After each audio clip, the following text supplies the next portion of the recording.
Hola, ¿cómo están? Bienvenidos y bienvenidas a la clase número 6, que vamos a ver otros aparatos muy importantes que son el aparato respiratorio y el aparato digestivo. Para comenzar vamos a empezar a describir el sistema respiratorio, sus distintas partes, luego vamos a ver la función y las principales enfermedades. El sistema respiratorio está formado por la laringe, que está debajo de la faringe, la tráquea, los bronquios y los pulmones. Los pulmones y los bronquios están dentro de la caja torácica, que está formado por huesos. Por adelante tenemos el esternón, las costillas que van de adelante hacia atrás, por atrás en la parte posterior la columna torácica y las clavículas, los huesos por delante y los omóplatos por detrás. En la otra imagen vemos la tráquea en la parte superior, los bronquios principales que se van ramificando y los dos pulmones. Vamos a detallar el sistema respiratorio en su anatomía y en su fisiología, cómo funciona. Empezamos con las partes del sistema respiratorio. Tenemos que el aire ingresa por las fosas nasales, llega a la nariz. La función de la nariz, que está en la estructura ósea, es calentar y humedecer el aire, y tiene vellos también para purificar el aire, para que lleguen esas condiciones a los pulmones. Luego de la que pasa por la nariz, llega a la faringe, sigue la laringe, donde están las cuerdas vocales, ahí se produce la fonación. Se continúa con la tráquea, que es lo que nosotros palpamos, y continúa los bronquios se ramifican en derecho e izquierdo, los bronquios principales, hasta la finalización del más fina, que es el bronquiolo. La terminación del bronquiolo están los alvéolos, que son la unidad funcional del pulmón, que ahí se realiza el intercambio gaseoso. Otra de las estructuras muy importantes es el diafragma, que es un músculo fino que separa la cavidad torácica del abdominal. La función que tiene es, cuando nosotros respiramos, inspiramos, el pulmón se llena de aire, acompaña el tórax extendiéndose y el diafragma bajando para que pueda llenarse bien de aire. Y en la expiración, cuando sacamos el aire, el diafragma sube y acompaña a la expiración. Como vemos, el corazón está entre medio de los dos pulmones en el tórax. Y ahí podemos ver ampliado la estructura funcional del pulmón, que es el bronquiolo y los alvéolos.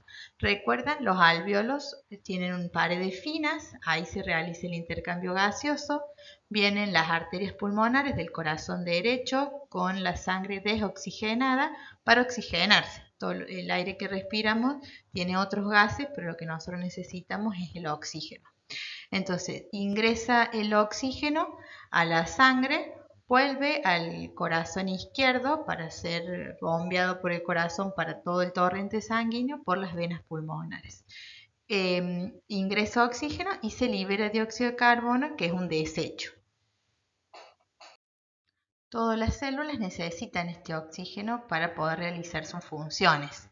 Entonces necesitamos conocer cómo es la respiración normal para poder identificar los signos de alarma cuando una persona tiene una insuficiencia respiratoria, que sería un signo de alarma, y sobre todo porque sabemos que es una función vital la respiración. La respiración normal la medimos por respiraciones por minuto, es la frecuencia respiratoria. Lo normal es entre 20 y 40 por minuto. Más de 40 le llamamos taquipnea, que es cuando la persona está agitada.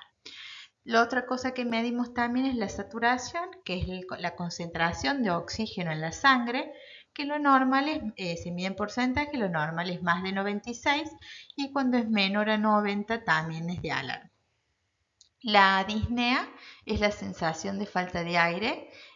La persona lo siente, es un síntoma, y cuando hay insuficiencia o falla respiratoria aumenta la frecuencia respiratoria, entonces el cerebro y todos los órganos reaccionan ante la falta de oxígeno, y hay un montón de estímulos que hacen que se aumente la frecuencia respiratoria y que se usen los músculos accesorios.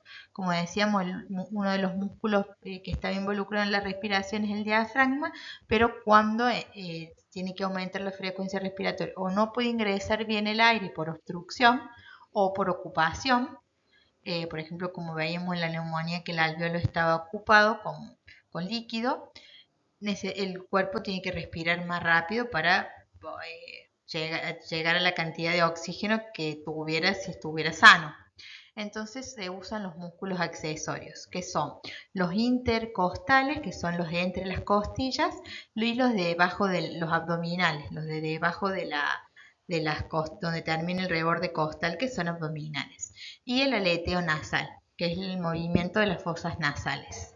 Entonces, si vemos que hay hundimiento debajo de las costillas, que cuando entra el aire se contraen los músculos abdominales, entonces se hunden, o se contraen los músculos supraclaviculares, o sea, los de arriba de la clavícula, que cuando tendría que entrar el aire y el tórax distenderse, estirarse, los músculos se hunden.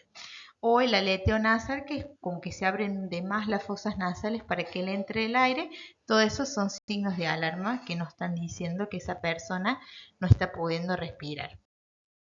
Vamos a repasar los principales problemas de salud. Como vemos de la primera clase, la salud o enfermedad es un proceso complejo que interfiere en distintas condiciones.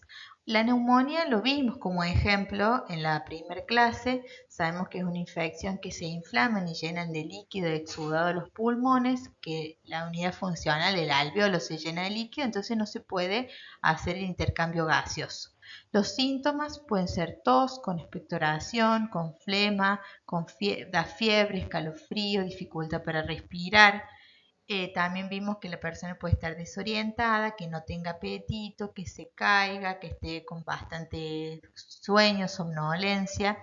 La causa pueden ser distintos microorganismos, bacterias, virus y hongos.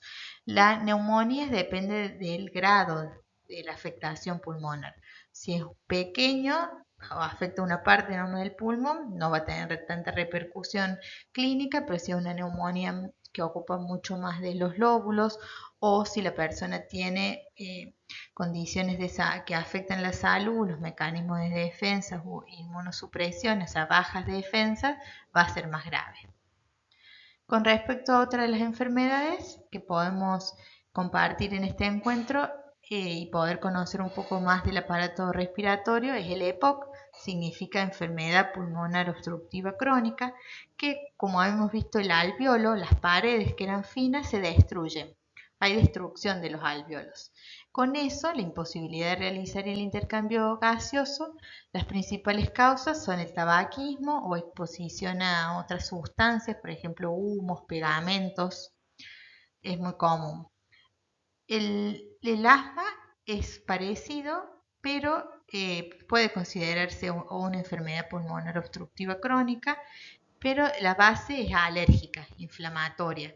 Hay una inflamación, pero no es un virus o una bacteria, sino que es una respuesta inflamatoria a distintos desencadenantes. Y lo que hay es una obstrucción a la vía aérea. Lo que es el bronquiolo y los bronquios, hay obstrucción, sobre todo con líquido y con exudado. El tabaquismo, el consumo de tabaco, es otra de las principales problemas de salud del sistema respiratorio. Sabemos que es la principal causa de muerte prevenible en el mundo porque el cigarrillo tiene más de 7.000 sustancias, y muchas que son cancerígenas. Otra es la nicotina, que es la que actúa en el cerebro en el sistema de recompensa, dando placer como otras drogas. Y las otras sustancias, podemos describir algunas, como el monóxido de carbono, arsénico, metano, metanol, amoníaco, tolueno, butano y otros gases. Está asociado al EPOC, como dijimos recién, pero también a otros cánceres, como el de pulmón, el de vejiga, el de colon y otros problemas de salud, que afecta a las personas tanto que fuman como los tabaquismos activos, como los tabaquistas pasivas, las personas que conviven o trabajan o han trabajado con personas que fuman, porque el humo tiene todas estas sustancias y queda en los ambientes hasta 8 horas. Hay tratamientos para dejar de fumar, siempre es importante dar la consejería breve, no retando, sino viendo en qué etapa de cambio está la persona. Siempre se lo recomienda y explicando que realmente dejar de fumar es muy bueno para la salud. Pero si la persona está decidida a dejar de fumar, quiere intentarlo, puede poner un día D de dejar de fumar, hay muchos tratamientos, aparte de la consejería y el acompañamiento, tratamientos farmacológicos, que lo que se recibe es la nicotina. Por eso la terapia de reemplazo nicotínico, seguramente lo han visto en las publicidades, que son los chicles, los caramelos, los parches de nicotina, pero que se usan por 4 o 8 semanas hasta que se vaya desacostumbrando el cerebro a recibir la cantidad de nicotina.